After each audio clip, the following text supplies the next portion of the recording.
ओम श्री गणेशाय नमः। अथ श्री लक्ष्मी नारायण स्तोत्र। सत्यव्रत क्षेत्र ललाम भूतो बाहासरित्तिरविराजमानः मखी प्रकृष्टो यर्षाणि पालै नारायणो यत विभाति लक्ष्म्याम् आत्रेय गोत्राम्बुधिपूर्ण चंद्रे आचारशीलैरबितो वरिष्ठः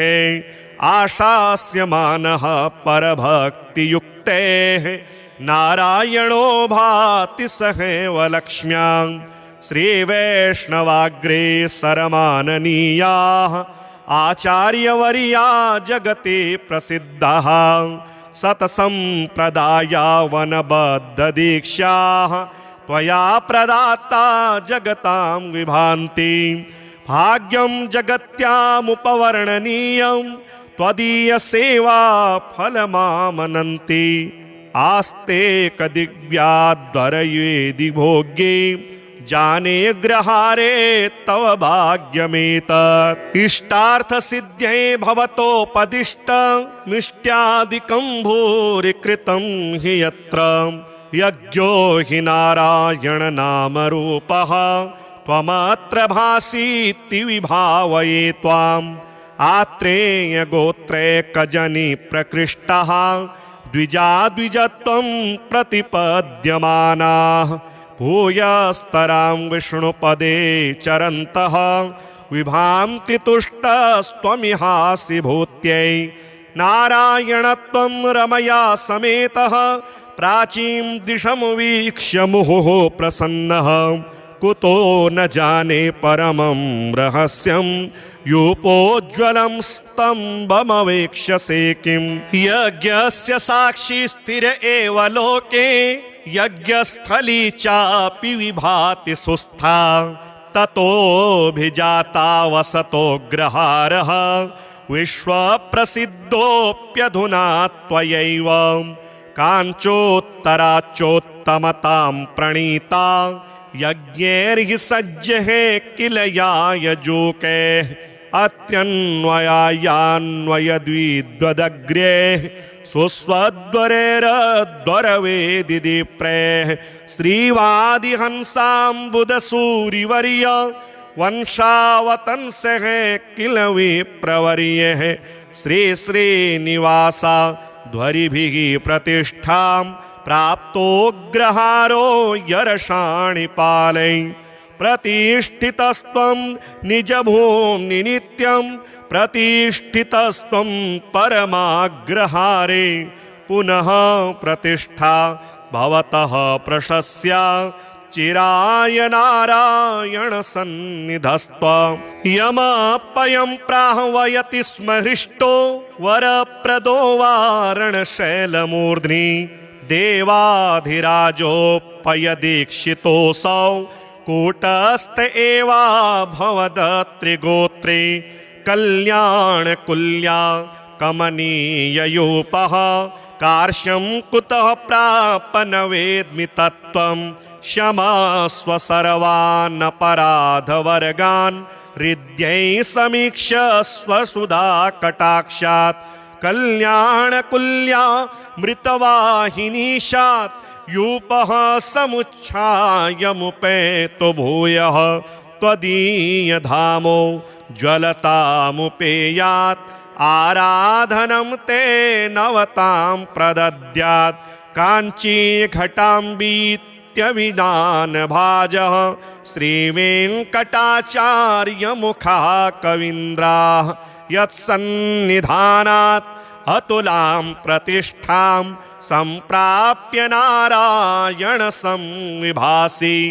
दभ्रेतरे धामनिवर्धमानो दभ्रं परमधाम समाश्रितोऽसि अदभ्रदृष्ट्या स्वयमेधमानः भद्राणि नारायण संविधेयः विधि प्रणीते सुभगेष्वमेधे समोद्भवन् श्यामलः व्यवाहः अस्तोकभोग्या ध्वरः व्यभोक्ता नयत्यहोतान् स्वपुरं स्म देवः कलिः प्रदुष्टः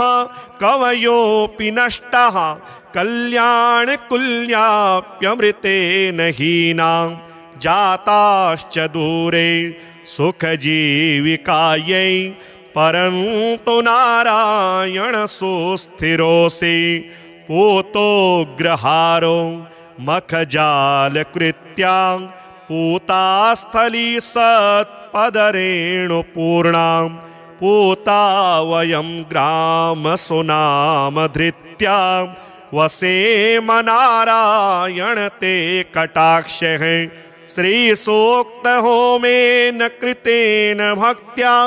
ग्रामसमृद्धिं सकलामुपैतो देवसमाराधनसम्प्रहृष्टः अभीष्टदायी सततं विभातो अत्र्यन्ववाये जनिमेत्य सेवा रतेन मावासरघोत्तमेन भक्त्या कृतं स्तोत्रमिदं पठन्तः लक्ष्मीकटाक्षेण विभान्तु लोके लक्ष्मीनारायणं देवं मन्दिरं नूतननिर्मितं रक्षितां यागशालां च दृष्ट्वा तुष्टिं भजेमहि सत्यव्रतक्षेत्रललामभूतो बाहासरित्तीरविराजमानः मखी प्रकृष्टो यर्षाणि पालै नारायणो यत विभाति लक्ष्म्याम्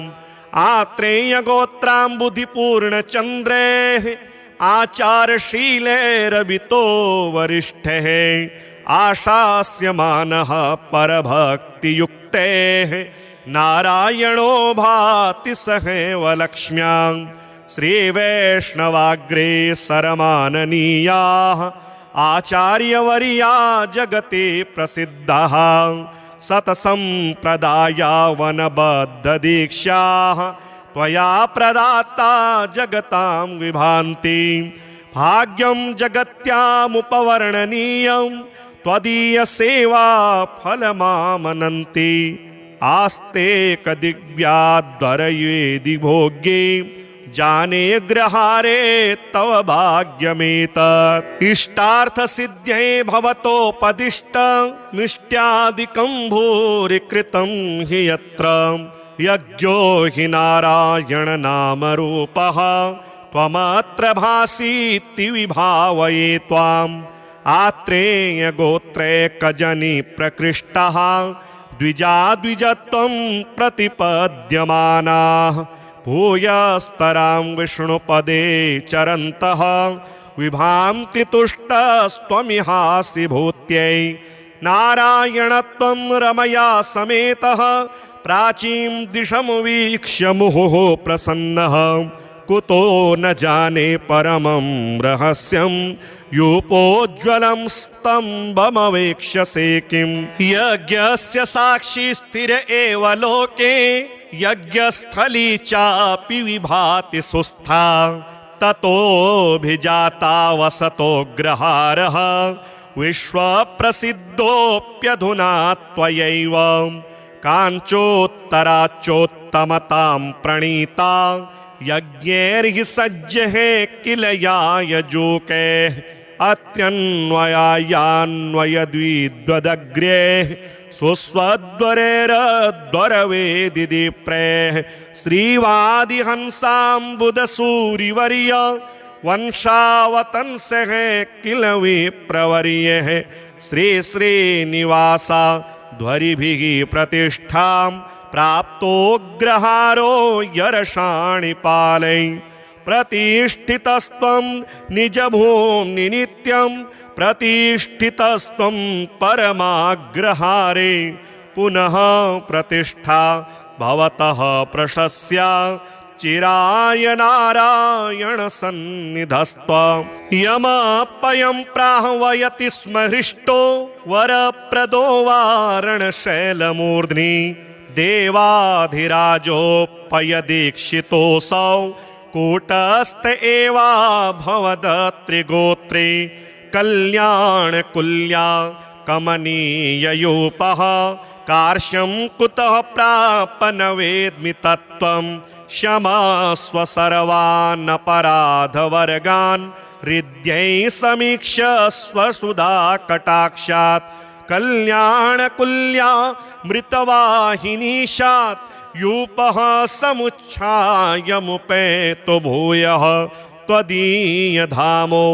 ज्वलतामुपेयात् आराधनं ते नवतां प्रदद्यात् काञ्चीघटाम्बीत्यविदानभाजः श्रीवेङ्कटाचार्यमुखा कवीन्द्राः यत्सन्निधानात् अतुलां प्रतिष्ठां सम्प्राप्य नारायण संविभासि दब्रेतरे धामनिवर्धमानो दब्रं परमधाम समाश्रितोऽसि अदब्रदृष्ट्या स्वयमेधमानः भद्राणि नारायण संविधेयः विधि प्रणीते सुभगेष्वमेधे समोद्भवन् श्यामलः व्यवाहः अस्तोकभोग्या ध्वरः व्यभोक्ता नयत्यहोतान् स्वपुरं स्म देवः कलिः प्रदुष्टः कवयोऽपि नष्टः कल्याणकुल्याप्यमृतेन हीनां जाताश्च दूरे सुखजीविकायै परन्तु नारायण सुस्थिरोऽसि पूतोग्रहारो मखजालकृत्या पूतास्थली सत्पदरेणुपूर्णां पूता वयं ग्रामसुनामधृत्या वसेम नारायण ते कटाक्षः श्रीसूक्तहोमेन कृतेन भक्त्या ग्रामसमृद्धिं सकलामुपैतो देवसमाराधनसम्प्रहृष्टः अभीष्टदायी सततं विभातो अत्र्यन्ववाये जनिमेत्य सेवा रतेन मावासरघोत्तमेन भक्त्या कृतं स्तोत्रमिदं पठन्तः लक्ष्मीकटाक्षेण विभान्तु लोके लक्ष्मीनारायणं देवं मन्दिरं नूतननिर्मितं रक्षितां यागशालां च दृष्ट्वा तुष्टिं भजेमहि सत्यव्रतक्षेत्रललामभूतो बाहासरित्तीरविराजमानः मखी प्रकृष्टो यर्षाणि पालै नारायणो यत विभाति लक्ष्म्याम् आत्रेयगोत्राम्बुधिपूर्णचन्द्रेः आचारशीलैरभितो वरिष्ठः आशास्यमानः परभक्तियुक्तेः नारायणो भाति सहैव लक्ष्म्यां श्रीवैष्णवाग्रे सरमाननीयाः आचार्यवर्या जगति प्रसिद्धाः सतसम्प्रदाया वनबद्धदीक्षाः त्वया प्रदाता जगतां विभान्ति भाग्यं जगत्यामुपवर्णनीयं त्वदीयसेवा फलमामनन्ति आस्ते कदिव्याद्वरयेदि भोग्ये जाने ग्रहारे तव भाग्यमेतत् इष्टार्थसिद्ध्यै भवतोपदिष्टमिष्ट्यादिकं भूरि कृतं हि यत्र यज्ञो हि नारायण नामरूपः त्वमत्र भासीति विभावये त्वाम् आत्रेयगोत्रैकजनि प्रकृष्टः द्विजत्वं प्रतिपद्यमानाः भूयस्तरां विष्णुपदे चरन्तः विभान्ति तुष्टस्त्वमिहासि भूत्यै नारायणत्वं रमया समेतः प्राचीं दिशं वीक्ष्य मुहुः प्रसन्नः कुतो न जाने परमं रहस्यं यूपोज्ज्वलं स्तम्भमवेक्ष्यसे किं यज्ञस्य साक्षी स्थिर एव लोके यज्ञस्थली चापि विभाति सुस्था ततोऽभिजाता वसतोऽग्रहारः विश्वप्रसिद्धोऽप्यधुना त्वयैव काञ्चोत्तराच्चोत्तमतां प्रणीता यज्ञैर्हि सज्जः किल यायजूके अत्यन्वयान्वयद्विद्वदग्रे सुस्वद्वरेरद्वरवेदिप्रे श्रीवादिहंसाम्बुदसूरिवर्य वंशावतंसः किल विप्रवर्यः श्री श्रीनिवासा ध्वरिभिः प्रतिष्ठां प्राप्तोऽग्रहारो यर्षाणिपालै प्रतिष्ठितस्त्वं निजभूम्नि नित्यं प्रतिष्ठितस्त्वं परमाग्रहारे पुनः प्रतिष्ठा भवतः प्रशस्या चिराय नारायण सन्निधस्त्वं यमपयं प्राह्वयति स्म हृष्टो वरप्रदो वारणशैलमूर्ध्नि देवाधिराजोपयदीक्षितोऽसौ कूटस्थ एवा भवदत्रिगोत्रे कल्याणकुल्या कमनीययूपः कार्श्यं कुतः प्राप न वेद्मि तत्त्वं क्षमस्व सर्वानपराधवर्गान् हृद्यै समीक्ष्य स्वसुधा कटाक्षात् कल्याणकुल्या मृतवाहिनीशात् यूपः समुच्छायमुपेतो भूयः त्वदीयधामो ज्वलतामुपेयात् आराधनं ते नवतां प्रदद्यात् काञ्चीघटाम्बीत्यविधानभाजः श्रीवेङ्कटाचार्यमुखा कवीन्द्राः यत्सन्निधानात् अतुलां प्रतिष्ठां सम्प्राप्य नारायण संविभासि दभ्रेतरे धामनिवर्धमानो दभ्रं परमधाम समाश्रितोऽसि अदभ्रदृष्ट्या स्वयमेधमानः भद्राणि नारायण संविधेयः विधि प्रणीते सुभगेष्वमेधे समोद्भवन् श्यामलः व्यवाहः अस्तोकभोग्या ध्वरः व्यभोक्ता नयत्यहोतान् स्वपुरं स्म देवः कलिः प्रदुष्टः कवयोऽपि नष्टः कल्याणकुल्याप्यमृतेन हीनां जाताश्च दूरे सुखजीविकायै परन्तु नारायण सुस्थिरोऽसि पूतोऽग्रहारो मखजालकृत्या पूतास्थली सत्पदरेणुपूर्णां पूता वयं ग्रामसुनामधृत्या वसेम नारायण ते कटाक्षः श्रीसूक्तहोमेन कृतेन भक्त्या ग्रामसमृद्धिं सकलामुपैतो देवसमाराधनसम्प्रहृष्टः अभीष्टदायी सततं विभातो अत्र्यन्ववाये जनिमेत्य सेवा रतेन मावासरघोत्तमेन भक्त्या कृतं स्तोत्रमिदं पठन्तः लक्ष्मीकटाक्षेण विभान्तु लोके लक्ष्मीनारायणं देवं मन्दिरं नूतननिर्मितं रक्षितां यागशालां च दृष्ट्वा तुष्टिं भजेमहि सत्यव्रतक्षेत्रललामभूतो बाहासरित्तीरविराजमानः मखी प्रकृष्टो यर्षाणि पालै नारायणो यत विभाति लक्ष्म्याम् आत्रेयगोत्राम्बुधिपूर्णचन्द्रे आचारशीलैरवितो वरिष्ठः आशास्यमानः परभक्तियुक्तैः नारायणो भाति सहैव लक्ष्म्यां श्रीवैष्णवाग्रे सरमाननीयाः आचार्यवर्या जगति प्रसिद्धाः सतसम्प्रदाया वनबद्धदीक्षाः त्वया प्रदाता जगतां विभान्ति भाग्यं जगत्यामुपवर्णनीयं त्वदीयसेवा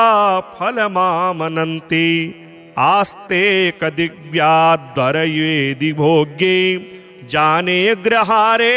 तव भाग्यमेतत् इष्टार्थसिद्ध्यै भवतोपदिष्टमिष्ट्यादिकं भूरि कृतं हि यत्र यज्ञो हि नारायण नामरूपः त्वमत्र भासीति विभावये त्वाम् आत्रेयगोत्रैकजनी प्रकृष्टः द्विजत्वं प्रतिपद्यमानाः भूयस्तरां विष्णुपदे चरन्तः विभान्ति तुष्टस्त्वमिहासि भूत्यै नारायणत्वं रमया समेतः प्राचीं दिशं वीक्ष्य मुहुः प्रसन्नः कुतो न जाने परमं रहस्यं यूपोज्ज्वलं स्तम्भमवेक्ष्यसे किं यज्ञस्य साक्षी स्थिर एव लोके यज्ञस्थली चापि विभाति सुस्था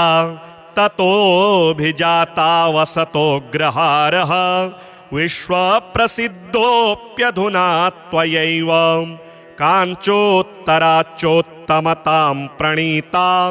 यज्ञैर्हि सज्जः किल यायजूकैः अत्यन्वयान्वयद्विद्वदग्रे सुस्वद्वरेरद्वरवेदिदीप्रेः श्रीवादिहंसाम्बुदसूरिवर्य वंशावतंसः किल विप्रवर्यः श्रीश्रीनिवासा ध्वरिभिः प्रतिष्ठां प्राप्तोऽग्रहारो यर्षाणिपालै प्रतिष्ठितस्त्वं निजभूम्नि नित्यं प्रतिष्ठितस्त्वं परमाग्रहारे पुनः प्रतिष्ठा भवतः प्रशस्या चिराय नारायण सन्निधस्त्वं यमपयं प्राह्वयति स्म हृष्टो वरप्रदो वारणशैलमूर्ध्नि देवाधिराजोपयदीक्षितोऽसौ कूटस्थ एवा भवदत्रिगोत्रे कल्याणकुल्या कमनीययूपः कार्श्यं कुतः प्राप न वेद्मि तत्त्वं क्षमस्व सर्वानपराधवर्गान् हृद्यै समीक्ष्य स्वसुधाकटाक्षात् कल्याणकुल्या मृतवाहिनीशात् यूपः समुच्छायमुपेतो भूयः त्वदीयधामो ज्वलतामुपेयात् आराधनं ते नवतां प्रदद्यात् काञ्चीघटाम्बीत्यविधानभाजः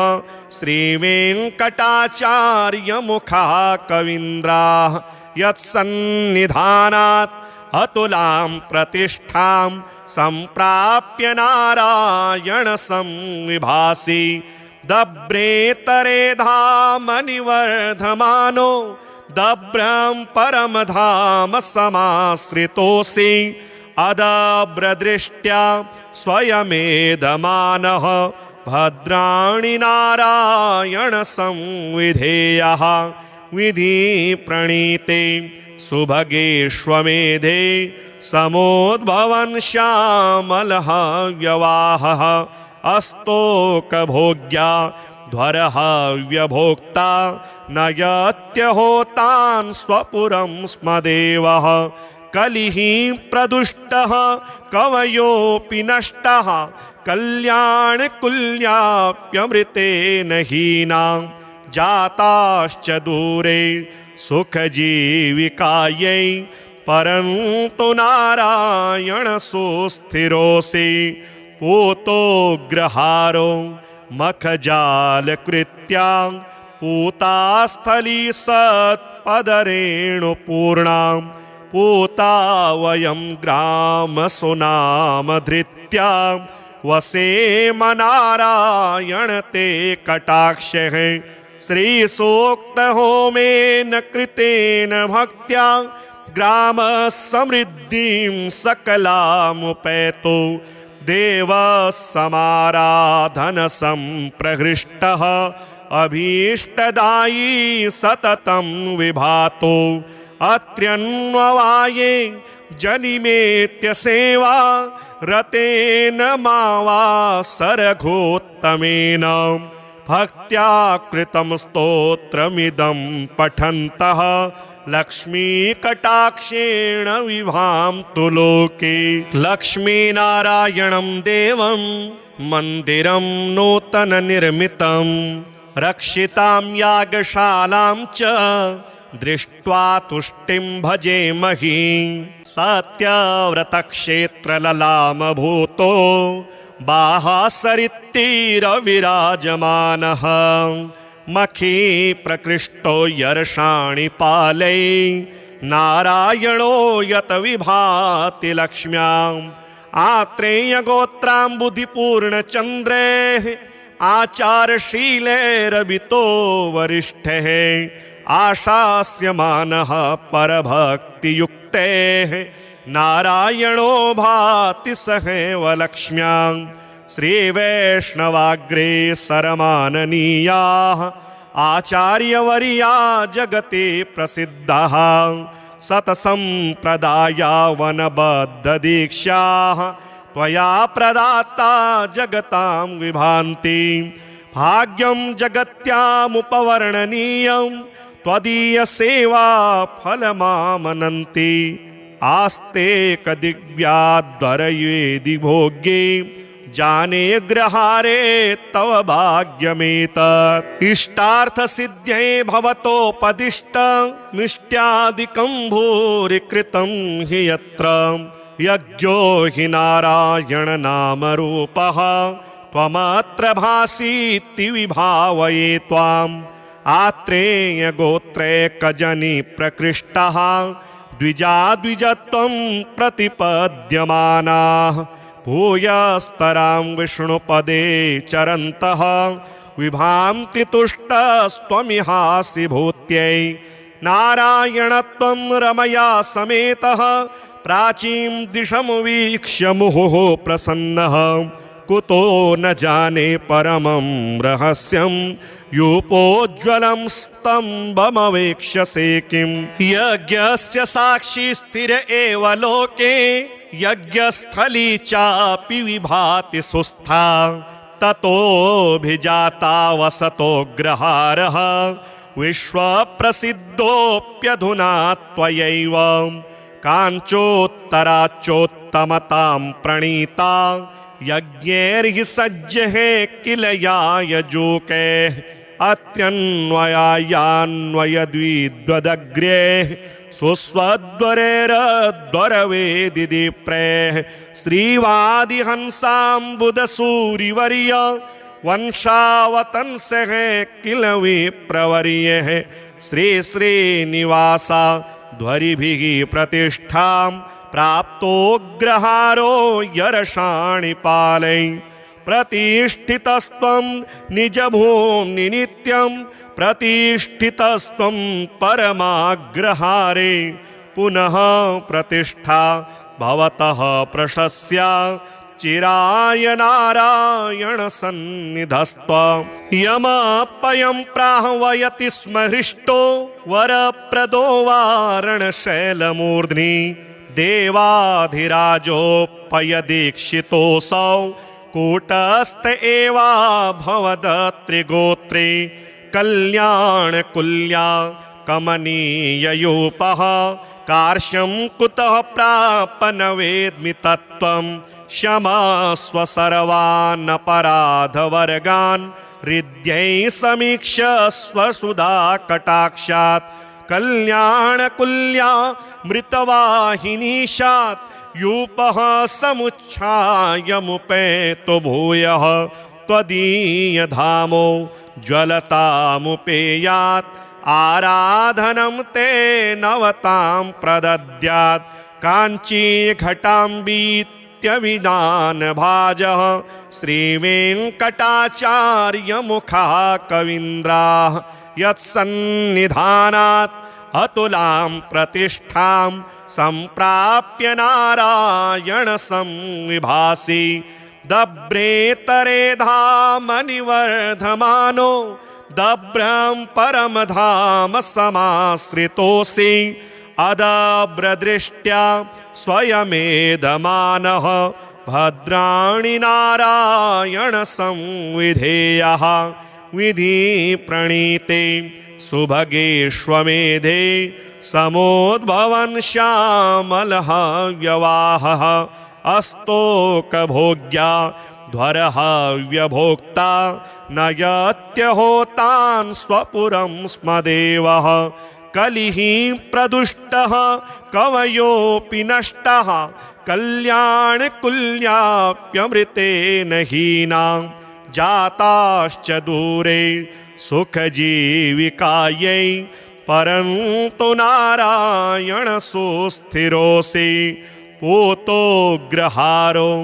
मखजालकृत्या पूतास्थली सत्पदरेणुपूर्णां पूता वयं ग्रामसुनामधृत्या वसेम नारायण ते कटाक्षः श्रीसूक्तहोमेन कृतेन भक्त्या ग्रामसमृद्धिं सकलामुपैतो देवसमाराधनसम्प्रहृष्टः अभीष्टदायी सततं विभातो अत्र्यन्ववाये जनिमेत्य सेवा रतेन मावा सरघोत्तमेन भक्त्या कृतं स्तोत्रमिदं पठन्तः लक्ष्मीकटाक्षेण विभान्तु लोके लक्ष्मीनारायणं देवं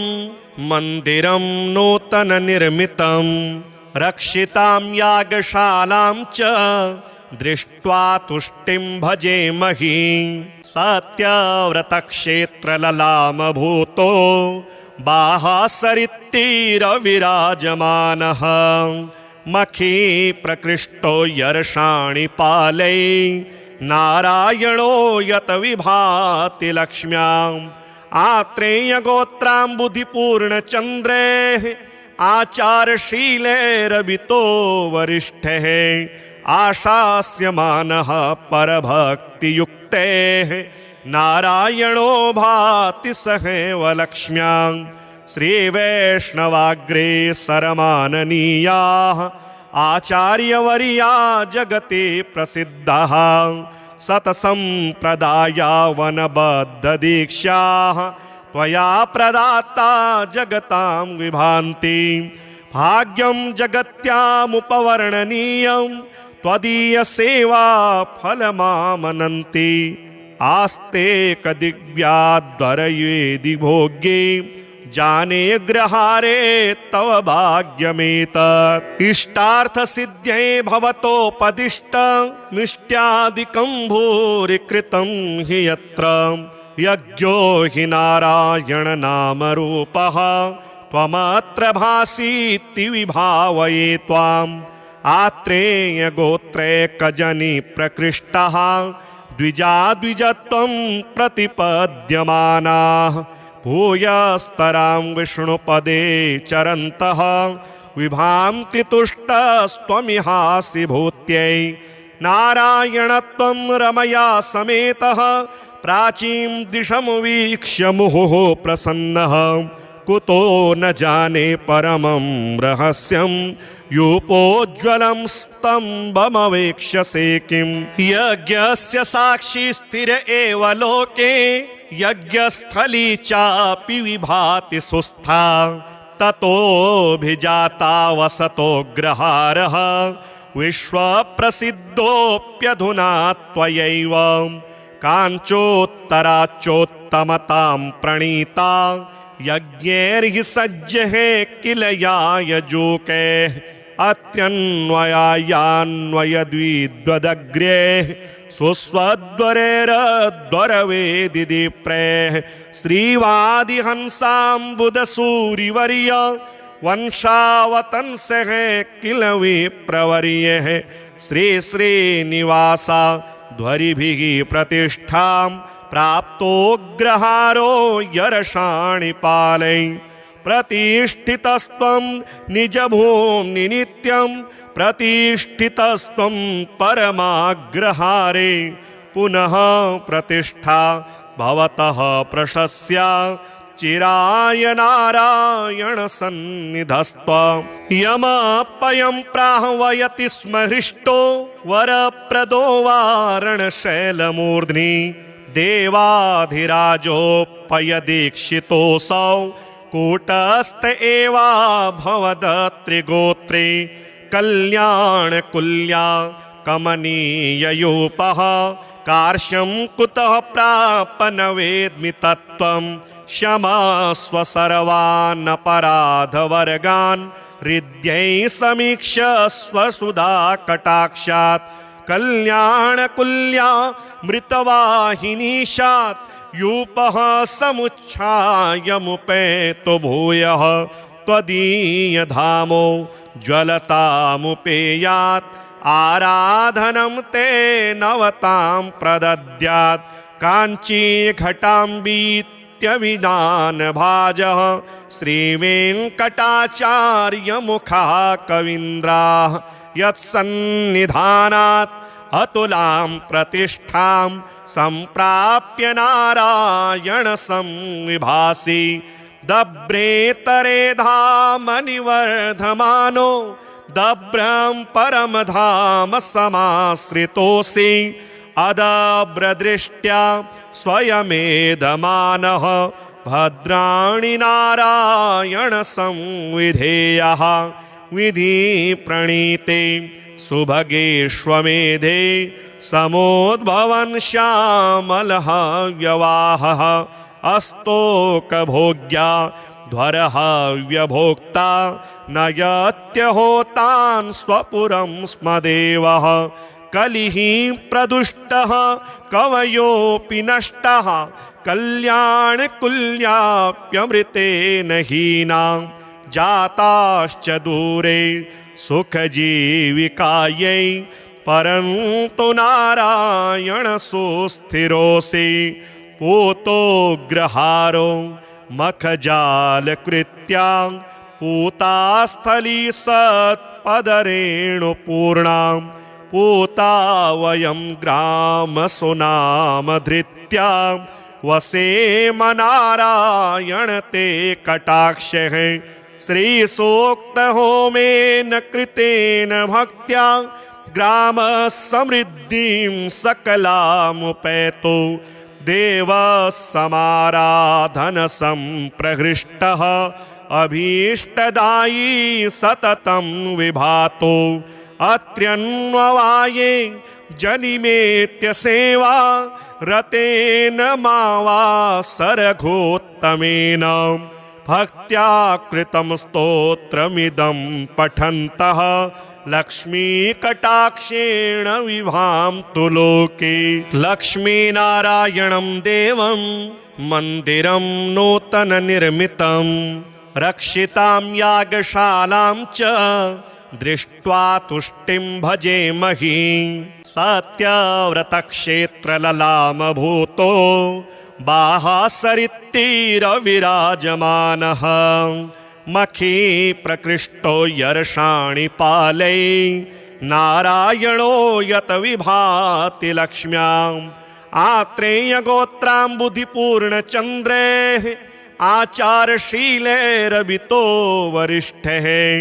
आशास्यमानः परभक्तियुक्तेः नारायणो भाति सहैव लक्ष्म्यां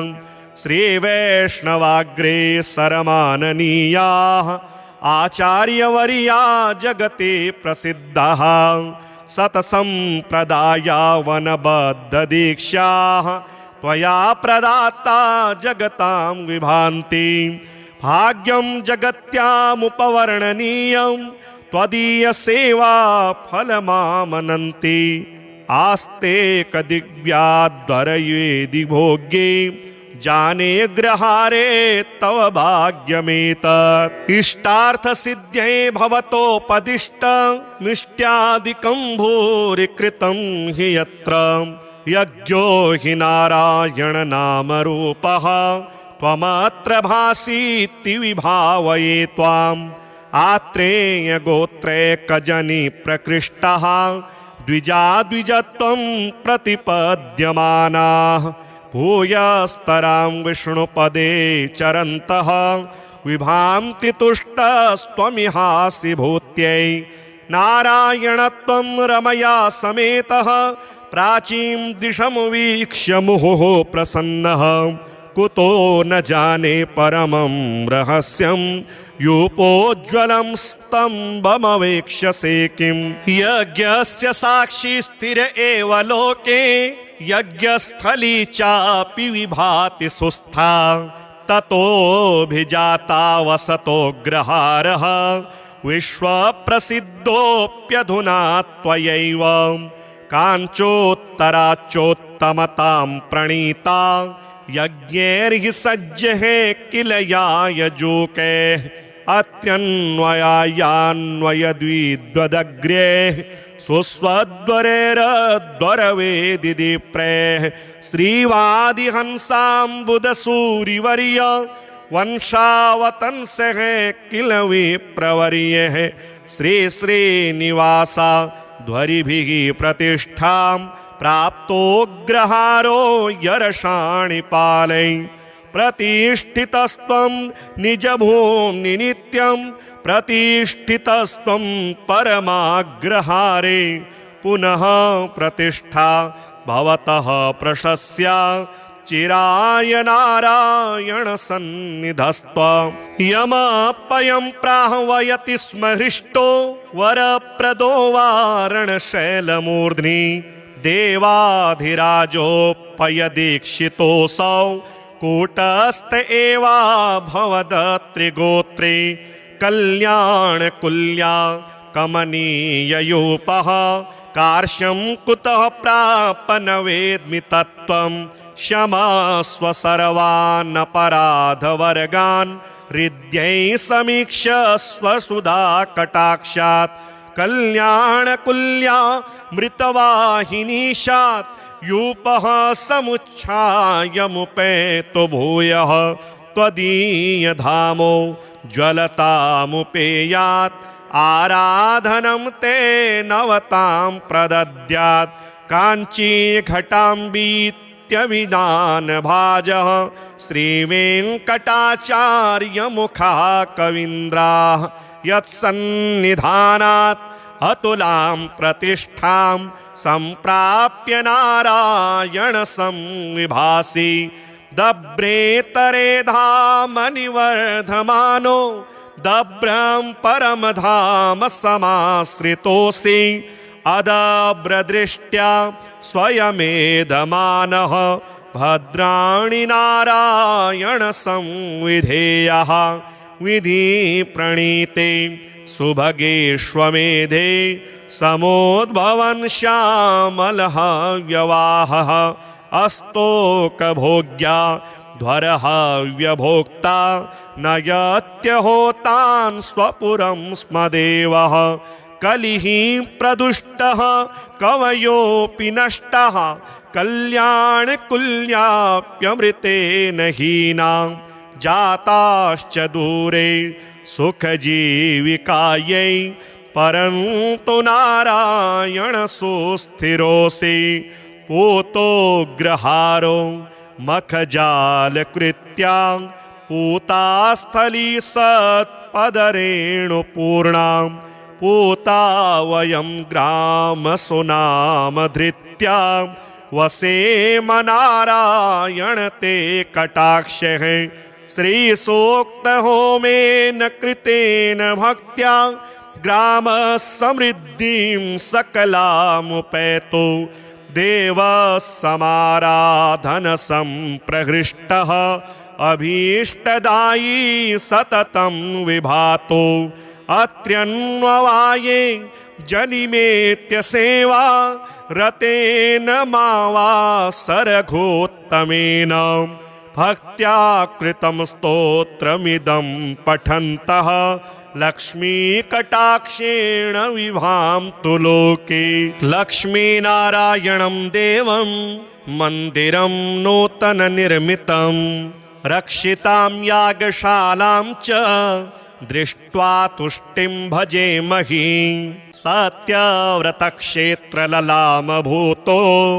बाहासरित्तीरविराजमानः मखी प्रकृष्टो यर्षाणि पालै नारायणो यत विभाति लक्ष्म्याम् आत्रेयगोत्राम्बुधिपूर्णचन्द्रेः आचारशीलैरवितो वरिष्ठः आशास्यमानः परभक्तियुक्तेः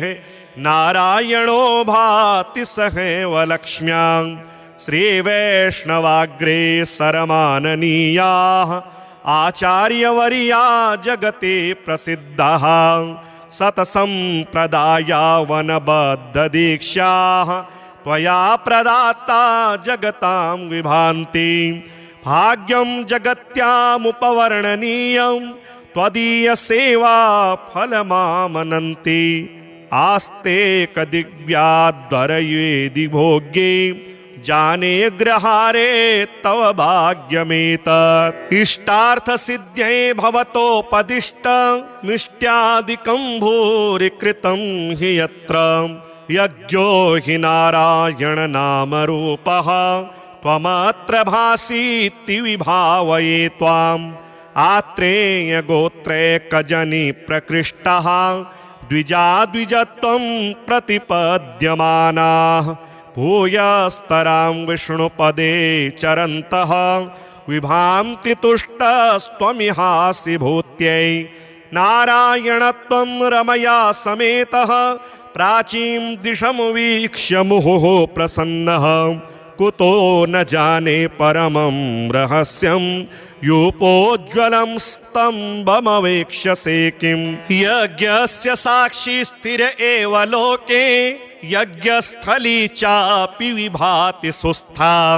ततोऽभिजाता वसतोऽग्रहारः विश्वप्रसिद्धोऽप्यधुना त्वयैव। काञ्चोत्तराच्चोत्तमतां प्रणीता यज्ञैर्हि सज्जः किल यायजूकैः अत्यन्वयान्वयद्विद्वदग्र्यैः सुस्वद्वरेरद्वरवेदिदीप्रैः श्रीवादिहंसाम्बुदसूरिवर्य वंशावतंसः किल विप्रवर्यः श्रीश्रीनिवासा ध्वरिभिः प्रतिष्ठां प्राप्तोऽग्रहारो यर्षाणि पालै। प्रतिष्ठितस्त्वं निजभूम्नि नित्यं प्रतिष्ठितस्त्वं परमाग्रहारे पुनः प्रतिष्ठा भवतः प्रशस्या चिराय नारायण सन्निधस्त्वम्। यमपयं प्राह्वयति स्म हृष्टो वरप्रदो वारणशैलमूर्ध्नि देवाधिराजोपयदीक्षितोऽसौ कूटस्थ एवा भवदत्रिगोत्रे कल्याणकुल्या कमनीययूपः कार्श्यं कुतः प्रापन वेद्मि तत्त्वं क्षमस्व सर्वानपराधवर्गान् हृद्यै समीक्ष्य स्वसुधा कटाक्षात् कल्याणकुल्या मृतवाहिनीशात् यूपः समुच्छायमुपेतो भूयः त्वदीयधामो ज्वलतामुपेयात् आराधनं ते नवतां प्रदद्यात् काञ्चीघटाम्बीत्यभिधानभाजः श्रीवेङ्कटाचार्यमुखः कवीन्द्राः यत्सन्निधानात् अतुलां प्रतिष्ठां सम्प्राप्य नारायण संविभासि दभ्रेतरे धामनिवर्धमानो दभ्रं परमधाम समाश्रितोऽसि अदभ्रदृष्ट्या स्वयमेधमानः भद्राणि नारायण संविधेयः विधि प्रणीते सुभगेष्वमेधे समोद्भवन् श्यामलः व्यवाहः अस्तोकभोग्या ध्वरः व्यभोक्ता नयत्यहोतान् स्वपुरं स्मदेवः कलिः प्रदुष्टः कवयोऽपि नष्टः कल्याणकुल्याप्यमृतेन हीनां जाताश्च दूरे सुखजीविकायै परन्तु नारायण सुस्थिरोऽसि पूतोग्रहारो मखजालकृत्या पूतास्थली सत्पदरेणुपूर्णां पूता वयं ग्रामसुनामधृत्या वसेम नारायण ते कटाक्षः श्रीसूक्तहोमेन कृतेन भक्त्या ग्रामसमृद्धिं सकलामुपैतो देवसमाराधनसम्प्रहृष्टः अभीष्टदायी सततं विभातो अत्र्यन्ववाये जनिमेत्य सेवा रतेन मावासरघोत्तमेन भक्त्या कृतं स्तोत्रमिदं पठन्तः लक्ष्मीकटाक्षेण विभान्तु लोके लक्ष्मीनारायणं देवं मन्दिरं नूतननिर्मितं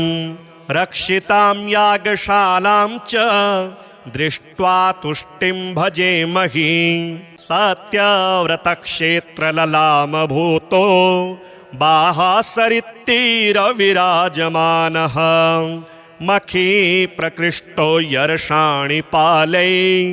नारायणो यत विभाति लक्ष्म्याम् आत्रेयगोत्राम्बुधिपूर्णचन्द्रेः आचारशीलैरभितो वरिष्ठः आशास्यमानः परभक्तियुक्तेः नारायणो भाति सहैव लक्ष्म्यां श्रीवैष्णवाग्रे सरमाननीयाः आचार्यवर्या जगति प्रसिद्धाः सतसम्प्रदाया वनबद्धदीक्षाः त्वया प्रदाता जगतां विभान्ति भाग्यं जगत्यामुपवर्णनीयं त्वदीयसेवा फलमामनन्ति आस्ते कदिव्याद्वरयेदि भोग्ये जाने ग्रहारे तव भाग्यमेतत् इष्टार्थसिद्ध्यै भवतोपदिष्टमिष्ट्यादिकं भूरि कृतं हि यत्र यज्ञो हि नारायण नामरूपः त्वमत्र भासीति विभावये त्वाम् आत्रेयगोत्रैकजनि प्रकृष्टः द्विजत्वं प्रतिपद्यमानाः भूयस्तरां विष्णुपदे चरन्तः विभान्ति तुष्टस्त्वमिहासि भूत्यै नारायणत्वं रमया समेतः प्राचीं दिशमुवीक्ष्य मुहुः प्रसन्नः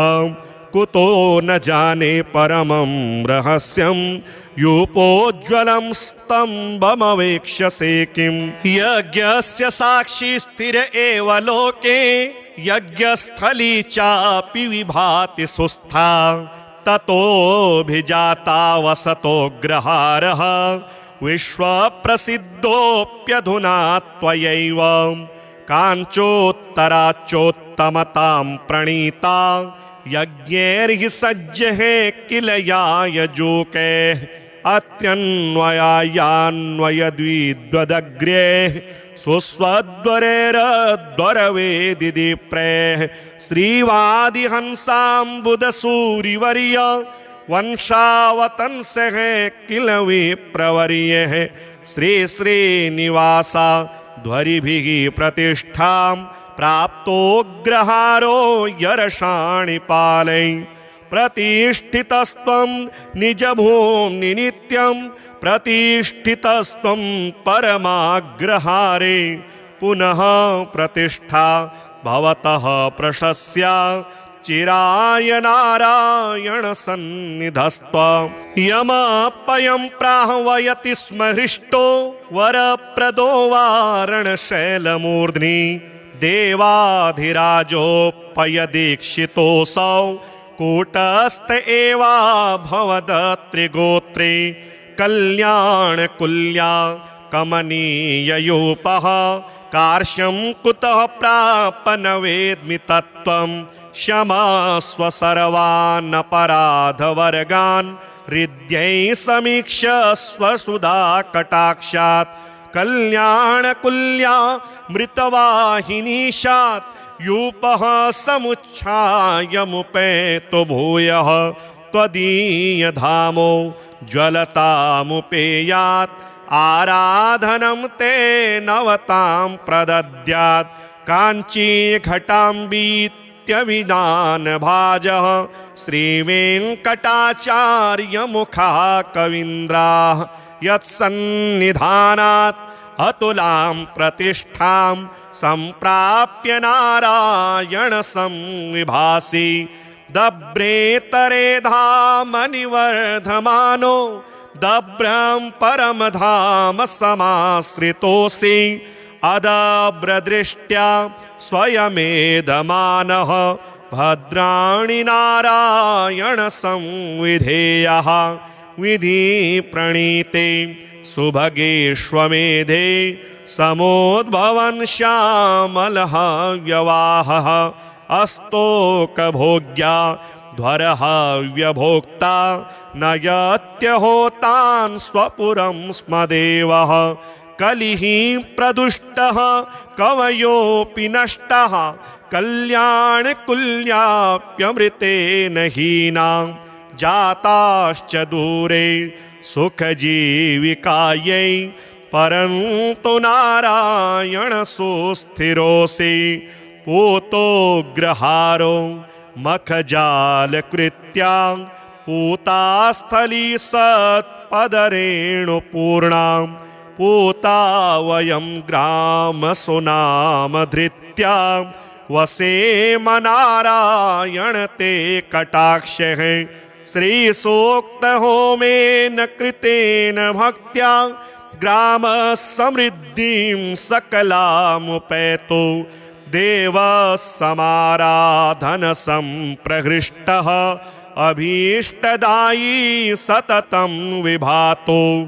अत्र्यन्ववाये जनिमेत्य सेवा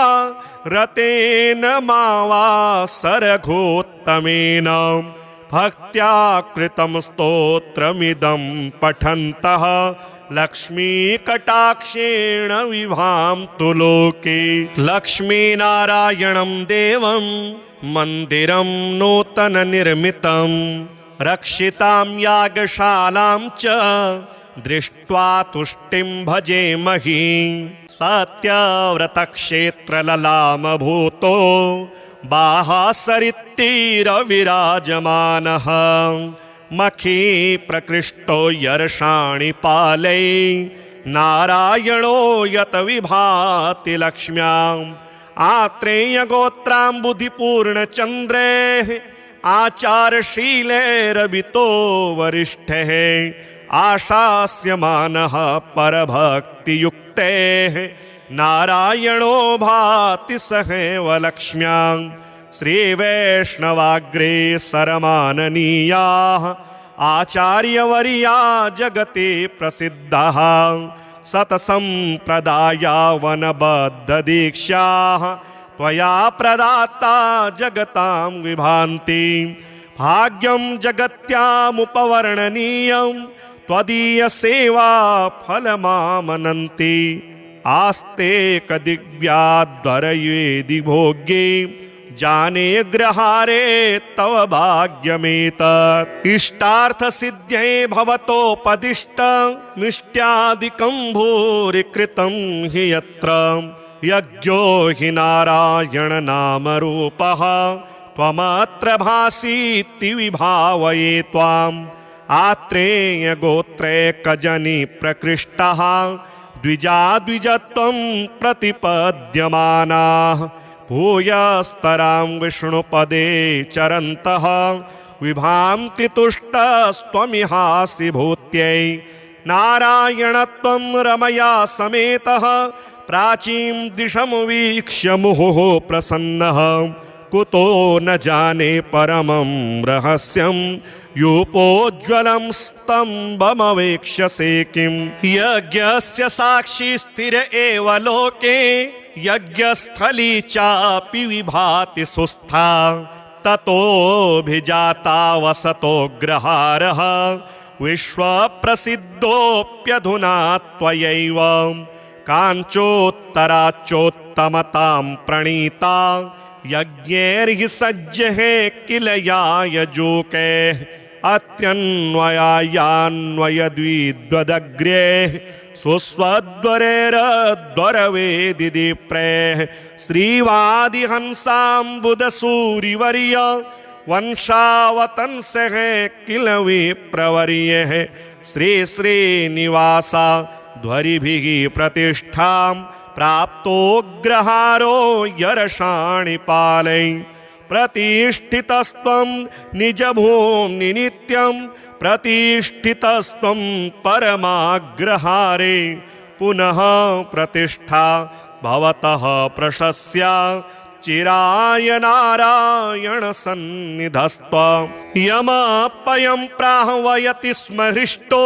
वरप्रदो वारणशैलमूर्ध्नि देवाधिराजोपयदीक्षितोऽसौ कूटस्थ एवा भवदत्रिगोत्रे कल्याणकुल्या कमनीययूपः कार्श्यं कुतः प्राप न वेद्मि तत्त्वं क्षमस्व सर्वानपराधवर्गान् हृद्यै समीक्ष्य स्वसुधा कटाक्षात् कल्याणकुल्या मृतवाहिनीशात् यूपः समुच्छायमुपेतो भूयः त्वदीयधामो ज्वलतामुपेयात् आराधनं ते नवतां प्रदद्यात् काञ्चीघटाम्बीत्यभिधानभाजः श्रीवेङ्कटाचार्यमुखः कवीन्द्राः यत्सन्निधानात् अतुलां प्रतिष्ठां सम्प्राप्य नारायण संविभासि दभ्रेतरे धामनिवर्धमानो दभ्रं परमधाम समाश्रितोऽसि अदभ्रदृष्ट्या स्वयमेधमानः भद्राणि नारायण संविधेयः विधि प्रणीते सुभगेष्वमेधे समोद्भवन् श्यामलः व्यवाहः अस्तोकभोग्या ध्वरः व्यभोक्ता नयत्यहोतान् स्वपुरं स्म देवः कलिः प्रदुष्टः कवयोऽपि नष्टः कल्याणकुल्याप्यमृतेन हीनां जाताश्च दूरे सुखजीविकायै परन्तु नारायण सुस्थिरोऽसि पूतोऽग्रहारो मखजालकृत्या पूतास्थली सत्पदरेणुपूर्णां पूता वयं ग्रामसुनामधृत्या वसेम नारायण ते कटाक्षः श्रीसूक्तहोमेन कृतेन भक्त्या ग्रामसमृद्धिं सकलामुपैतो देवसमाराधनसम्प्रहृष्टः अभीष्टदायी सततं विभातो अत्र्यन्ववाये जनिमेत्य सेवा रतेन मावासरघोत्तमेन भक्त्या कृतं स्तोत्रमिदं पठन्तः लक्ष्मीकटाक्षेण विभान्तु लोके लक्ष्मीनारायणं देवं मन्दिरं नूतननिर्मितं रक्षितां यागशालां च दृष्ट्वा तुष्टिं भजेमहि। सत्यव्रतक्षेत्रललामभूतो बाहासरित्तीरविराजमानः मखी प्रकृष्टो यर्षाणि पालै नारायणो यत विभाति लक्ष्म्याम्। आत्रेयगोत्राम्बुधिपूर्णचन्द्रेः आचारशीलैरभितो वरिष्ठः आशास्यमानः परभक्तियुक्तेः नारायणो भाति सहैव लक्ष्म्यां। श्रीवैष्णवाग्रे सरमाननीयाः आचार्यवर्या जगति प्रसिद्धाः सतसम्प्रदाया वनबद्धदीक्षाः त्वया प्रदाता जगतां विभान्ति। भाग्यं जगत्यामुपवर्णनीयं त्वदीयसेवा फलमामनन्ति। आस्ते कदिव्याद्वरयेदि भोग्ये जाने ग्रहारे तव भाग्यमेतत्। इष्टार्थसिद्ध्यै भवतोपदिष्टमिष्ट्यादिकं भूरि कृतं हि यत्र यज्ञो हि नारायणनामरूपः त्वमत्र भासीति विभावये त्वाम्। आत्रेयगोत्रैकजनी प्रकृष्टः द्विजत्वं प्रतिपद्यमानाः भूयस्तरां विष्णुपदे चरन्तः विभान्ति तुष्टस्त्वमिहासि भूत्यै। नारायणत्वं रमया समेतः प्राचीं दिशं वीक्ष्य मुहुः प्रसन्नः कुतो न जाने परमं रहस्यं यूपोज्ज्वलं स्तम्भमवेक्ष्यसे किम्। यज्ञस्य साक्षी स्थिर एव लोके यज्ञस्थली चापि विभाति सुस्था ततोऽभिजाता वसतोऽग्रहारः विश्वप्रसिद्धोऽप्यधुना त्वयैव। काञ्चोत्तराच्चोत्तमतां प्रणीता यज्ञैर्हि सज्जः किल यायजूकैः अत्यन्वयान्वयद्विद्वदग्र्यैः सुस्वद्वरेरद्वरवेदिदीप्रेः। श्रीवादिहंसाम्बुदसूरिवर्य वंशावतंसः किल विप्रवर्यः। श्री श्रीनिवासा ध्वरिभिः प्रतिष्ठां प्राप्तोऽग्रहारो यर्षाणि पालै। प्रतिष्ठितस्त्वं निजभूम्नि नित्यं प्रतिष्ठितस्त्वं परमाग्रहारे। पुनः प्रतिष्ठा भवतः प्रशस्या चिराय नारायण सन्निधस्त्वम्। यमपयं प्राह्वयति स्म हृष्टो वरप्रदो वारणशैलमूर्ध्नि देवाधिराजोपयदीक्षितोऽसौ कूटस्थ एवा भवदत्रिगोत्रे। कल्याणकुल्या कमनीययूपः कार्श्यं कुतः प्राप न वेद्मि तत्त्वं। क्षमस्व सर्वानपराधवर्गान् हृद्यै समीक्ष्य स्वसुधा कटाक्षात्। कल्याणकुल्या मृतवाहिनीशात् यूपः समुच्छायमुपेतो भूयः त्वदीयधामो ज्वलतामुपेयात्। आराधनं ते नवतां प्रदद्यात्। काञ्चीघटाम्बीत्यभिधानभाजः श्रीवेङ्कटाचार्यमुखाः कवीन्द्राः यत्सन्निधानात् अतुलां प्रतिष्ठां सम्प्राप्य नारायण संविभासि। दभ्रेतरे धामनिवर्धमानो दभ्रं परमधाम समाश्रितोऽसि। अदभ्रदृष्ट्या स्वयमेधमानः भद्राणि नारायण संविधेयः। विधि प्रणीते सुभगेष्वमेधे समोद्भवन् श्यामलः व्यवाहः। अस्तोकभोग्या ध्वरहव्यभोक्ता नयत्यहोतान् स्वपुरं स्म देवः कलिः प्रदुष्टः कवयोऽपि नष्टः कल्याणकुल्याप्यमृतेन हीनां जाताश्च दूरे सुखजीविकायै परन्तु नारायण सुस्थिरोऽसि पूतोग्रहारो मखजालकृत्या पूतास्थली सत्पदरेणुपूर्णां पूता वयं ग्रामसुनामधृत्या वसेम नारायण ते कटाक्षः श्रीसूक्तहोमेन कृतेन भक्त्या ग्रामसमृद्धिं सकलामुपैतो देवसमाराधनसम्प्रहृष्टः अभीष्टदायी सततं विभातो अत्र्यन्ववाये जनिमेत्य सेवा रतेन मावासरघोत्तमेन भक्त्या कृतं स्तोत्रमिदं पठन्तः लक्ष्मीकटाक्षेण विभान्तु लोके लक्ष्मीनारायणं देवं